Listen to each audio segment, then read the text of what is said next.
बिस्मिल्लाहिर्रहमानिर्रहीम अस्सलामु अलैकुम रहमतुल्लाह।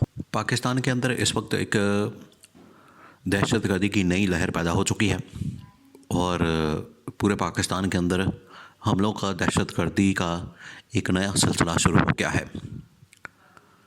तुर्बत से लेकर गवादर, गवादर से बशाम, उससे पहले वज़ीरिस्तान में मीर अली के इलाके में दहशतगर्दों की जानिब से पाकिस्तान की फ़ौज के ऊपर हमला किया जा रहा है। और उसके बाद जो है वो अब पाकिस्तान में मौजूद जो चीनी वर्कर्स हैं, चीनी बाशिंदे हैं या चीनी शहरी हैं, उनको निशाना बनाया गया है, उनको टारगेट किया गया है और टारगेट करके उनको मारा गया है, जो कि बहुत खौफनाक है।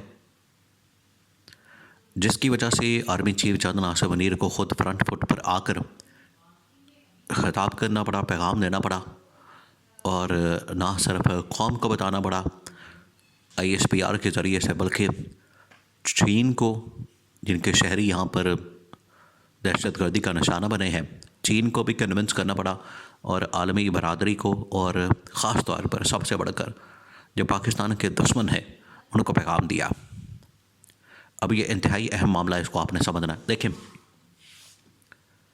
जो पाकिस्तान के अंदर एक मौजूदा दहशतगर्दी की लहर और पाकिस्तान के अंदर जो मसाइल पैदा हुए हैं, जिसमें अब दहशतगर्द हमलों ने सर उठाना शुरू कर दिया है और दहशतगर्दों ने पाकिस्तान को दोबारा से टारगेट करना शुरू कर दिया है।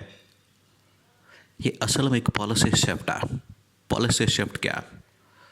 पॉलिसी शिफ्ट ये है कि इमरान खान और जनरल बाजवा, उस वक्त के इस्टेब्लिशमेंट और इमरान खान जिस पॉलिसी के ऊपर चल रहे थे, जो पॉलिसी उन लोगों ने बनाई थी अफ़गानिस्तान से मुतल्लिक, अफ़गानिस्तान के मुतालिक जो जनरल बाजवा और इमरान खान की पॉलिसी थी वो बड़ी कामयाब थी। क्यों?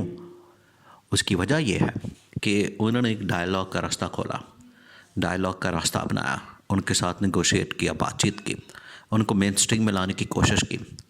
इमरान खान तो पहले दिन से ये बात करता रहा कि ये जो इस वक्त ये जो सब कुछ किया जा रहा है अफ़गानिस्तान के अंदर, या ये तालिबान का नाम लेकर, दहशतगर्दों का नाम लेकर इस्लाम के ख़िलाफ़, मुसलमानों के ख़िलाफ़ ये जो एक जंग लड़ी जा रही है, जो पूरी दुनिया के अंदर लड़ी गई, और कब से लड़ी जा रही थी? ये 9/11 के बाद से। 9/11 के बाद ये तमाशा शुरू हुआ। दहशतगर्दी के नाम के ऊपर जो है मुसलमानों को और इस्लाम को निशाना बनाया गया। इमरान खान इसके ऊपर दो टोक अंदाज में बड़ा लाउड एंड क्लियर मैसेज देता रहा कि भाई ये आप जो कर रहे हैं ये इस्लाम के ऊपर बड़ा हमला है, ये मुसलमानों के ऊपर हमला है, इसका रिएक्शन आएगा, इसका रद्द-ए-अमल आएगा, फिर वो रद्द-ए-अमल बड़ा ख़तरनाक और ख़ौफनाक होना है। और जो भी इस जंग के अंदर फिर इस्लाम के ख़िलाफ़, मुसलमानों के ख़िलाफ़ लड़ेगा, वो फिर ख़मियाजा भुगतेगा, उसको कीमत देना पड़ेगी, चुकाना पड़ेगी। पाकिस्तान जब इस जंग के अंदर कूद गया, चला गया, हिस्सा बन गया, तो फिर पाकिस्तान को उसकी कीमत चुकाना पड़ी, पाकिस्तान को उसकी कीमत देना पड़ी। और पाकिस्तान जो है वो अब आपके सामने उसने कितना नुकसान उठाया, जानी तौर पर हो जाए या माली तौर पर हो जाए, कितने सैकड़ों अरब डॉलर्स का पाकिस्तान ने नुकसान किया, मईशत को तबाह बर्बाद किया। और जानी तौर पर देखा जाए तो तकरीबन को 80,000 के करीब पाकिस्तानियों ने अपना खून दिया, शहीद हुए। तो ये छोटा नुकसान है, बहुत बड़ा नुकसान है, बहुत बड़ा नुकसान है। ये तो पूरी दुनिया की तारीख उठा के देख ले, इतना नुकसान जो है किसी ने बर्दाश्त नहीं किया जितना कि पाकिस्तान ने किया। तो इमरान खान तो इसके ऊपर कहता रहा कि ये पॉलिसी ठीक करने की ज़रूरत है। इमरान खान पर जब हुकूमत में आया तो इमरान खान ने पॉलिसी को ठीक किया और मामलात बेहतर हो गए। आज इस्टेब्लिशमेंट को इमरान खान की याद आई है। आज इस्टेब्लिशमेंट को इस बात का अंदाज़ा हुआ है कि पाकिस्तान के अंदर जो मौजूदा एक दहशतगर्दी की लहर शुरू हुई है, पाकिस्तान के अंदर ये जो हमले शुरू हुए हैं, देखें तुर्बत में तो नेवल बेस के ऊपर हमला कर दिया गया, नेवल बेस के ऊपर, और वज़ीरिस्तान में चेक पोस्ट पर हमला कर दिया गया। फिर बशाम के इलाके में जो गाड़ी है चीनी शहरियों की, चाइनीज़ की, उनके ऊपर हमला कर दिया गया, जिसमें चीनी शहरी भी मारे गए। पहले नेवल बेस पर हमला हुआ, फिर ये इधर चेक पोस्ट पर हमला जिसमें फ़ौजी मारे गए। तो ये बड़ा ख़तरनाक मामला बनता जा रहा है। इसके ऊपर ISPR की जानिब से बाकायदा रद्द-ए-अमल आया और जनरल आसिम खुद आए मैदान में। उन्होंने कहा कि एक तो फिर उन्होंने 2-3 चीज़ें क्लियर की है।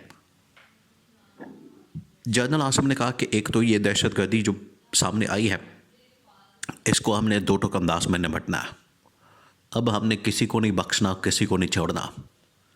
और ये बात ठीक भी है कि अगर पाकिस्तान के ऊपर हमला किया जाएगा, पाकिस्तान के ऊपर इस किस्म का कोई दहशतगर्दी करेगा, उसको तो किसी सूरत में बख्शा नहीं जा सकता।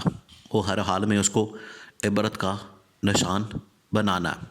ये बात तो तय है, इसके ऊपर तो सब पाकिस्तानी मुत्तफ़िक है, एक पेज पर है और पाकिस्तानी फ़ौज के साथ खड़े हैं। दूसरी बात जो उन्होंने कही, उन्होंने कहा कि ये जो चीनी शहरियों को निशाना बनाया गया, इसका मतलब ये है कि हमारे जो ताल्लुक़ात हैं चीन के साथ, उनको ख़राब करने के लिए हमारे जो चीन के साथ ताल्लुक़ात हैं और सबसे बढ़कर जो CPEC है, CPEC के प्रोजेक्ट को नुकसान पहुंचाने के लिए ये सब कुछ किया गया ताकि चीन यहाँ से भाग जाए, चीन यहाँ से निकल जाए और चीन जो है अपने प्रोजेक्ट, अपने जो काम है वो सारे मुकम्मल ना कहीं कर ले। उसकी वजह से पूरी जो आलमी इस्टेब्लिशमेंट है वो परेशान है। तीसरा जो उन्होंने पैगाम दिया पाकिस्तान को आर्मी चीफ ने, जनरल आसिम ने, वो है पाकिस्तान के अंदर स्टेबिलिटी का। स्टेबिलिटी देखें, पाकिस्तान में एक बहुत बड़ा एक फैक्टर है और इसकी गैर मौजूदगी में, इसके ना होते हुए या अगर इसका फुकदान रहता है तो पाकिस्तान आगे नहीं बढ़ सकता। जो इस्तेहकाम है वो बहुत ज़रूरी हो चुका है। पाकिस्तान में इस्तेहकाम की इस वक्त अशद और शदीद तरीन ज़रूरत है वक्त की। आज ये फ़ैसला इस्टेब्लिशमेंट की जानिब से किया गया है कि तमाम पॉलिटिकल स्टेक होल्डर्स, तमाम, इसमें अब हमने कोई नहीं देखना कि वो नून है, पीपल्स पार्टी है या कोई और जमात है। हमने तमाम स्टेक होल्डर्स, और PTI भी उसमें शामिल है, PTI भी, PTI की लीडरशिप भी, और सबसे बढ़कर इमरान खान ने तो अंदर से मैसेज भेजा है जेल से कि आप मेरी लीडरशिप को छोड़ें, आप मेरे कारकुन, वर्कर, सपोर्टर्स को छोड़ें। आपने अगर इंतकाम लेना मुझसे लें, मुझसे अगर कोई आपकी लड़ाई झगड़ा है तो मुझसे करें। तो इमरान खान तो पाकिस्तान की खातिर यहाँ तक करने को तैयार है कि अपनी कुर्बानी के देने को तैयार है। तो अब इमरान खान के साथ बात करके पाकिस्तान के अंदर जो सियासी स्टेबिलिटी है, इसको ला के, तो ये जो दुश्मन ममालिक हैं या ये जो दुश्मन अनासर हैं या ये जो दुश्मनाने पाकिस्तान या दुश्मनाने इस्लाम है, इनका मुकाबला करने की ज़रूरत है। ये जनरल आसिम ने दो टोक अंदाज में बता दिया है।